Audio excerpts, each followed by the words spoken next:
Euroregione.news. Percorso sicurezza, valori positivi, etica sociale, informazione. Paolo Grossa gestisce un network in continua espansione per la formazione obbligatoria, attività di consulenza specifica e sviluppano, concretizzandoli, progetti per la diffusione della consapevolezza all'interno degli istituti scolastici, oltre a iniziative sociali. La terza festa di Percorso Sicurezza.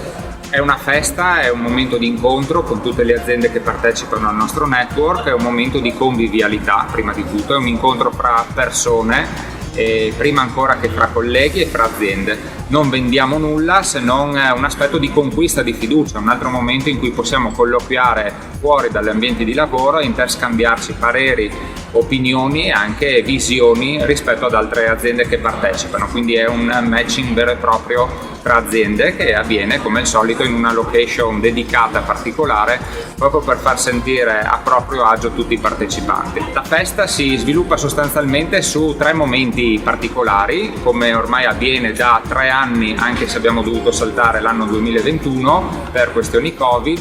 Abbiamo un primo momento in cui c'è la presentazione del nostro bilancio sociale, è una carta d'identità della nostra società dove si parla sì di aspetti economici, ma soprattutto di impatti, cioè cosa Percorso Sicurezza riesce a creare all'interno delle aziende, con le aziende, ma anche sul territorio, argomento a cui teniamo veramente molto.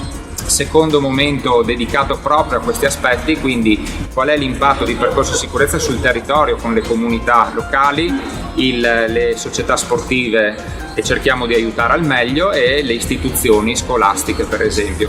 Quindi ci sarà un modo anche per loro di mettersi a disposizione, mettersi in evidenza e raccontare in loro prima battuta qual è l'apporto che Percorso Sicurezza dà alle loro realtà.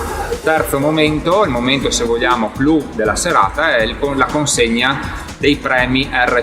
R sta per rinforzo, il più per positivo, è un concetto che prende spunto da un concetto americano, Behavior Based Safety, quindi la promozione dei comportamenti sicuri. Per noi è la promozione di un atteggiamento propositivo e positivo nei confronti soprattutto dell'altro. Quindi in ogni occasione abbiamo questa premiazione rivolta a persone che lavorano in azienda o ad aziende. Tra i vari premi, il premio per la fiducia che le aziende ripongono nei nostri confronti, il premio sulla dedizione e la passione nella propria attività lavorativa, il premio al miglior team che si esprime all'interno di ogni singola azienda, il premio alla miglior qualità di leadership all'interno di un'azienda e la premiazione anche per l'azienda che maggiormente ha investito in formazione, sicurezza all'interno della propria azienda, ovviamente ripartito sul numero di lavoratori presenti.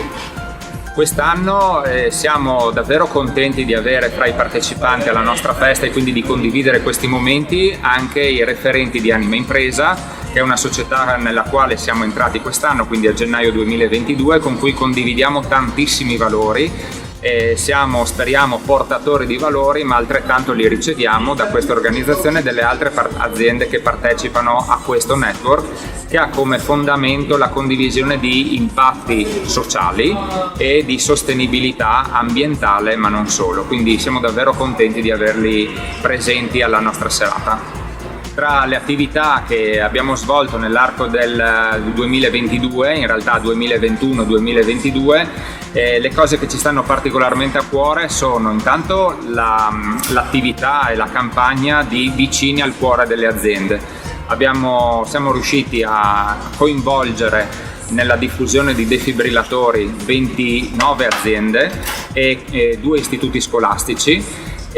Percorso Sicurezza ha partecipato con un contributo di 150 euro a defibrillatore, abbiamo condiviso, abbiamo avuto l'opportunità di mettere in sicurezza, quindi di rendere strutture cardioprotette appunto tutte queste realtà lavorative con circa 3.500 lavoratori e, ribadisco, soprattutto 3.500 persone. Un'altra attività svolta quest'anno è stato un percorso di educazione stradale rivolta ai ragazzi e ragazze di classe quinta degli istituti tecnici, quindi li abbiamo portati in circuito, gli abbiamo spiegato quali sono le tecniche per poter non solo guidare al meglio un'automobile, ma per poter stare all'interno di un'automobile in maniera sicura, riuscendo a coinvolgerli anche in attività pratiche.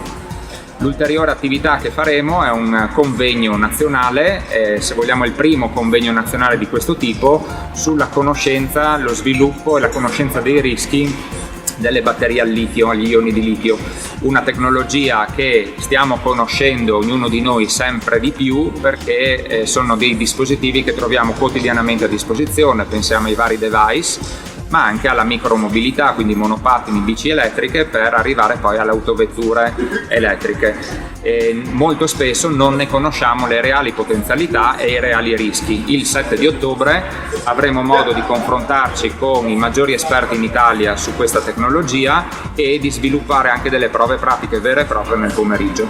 Da Falla di Sonzo, Marco Mascioli. Euroregione.news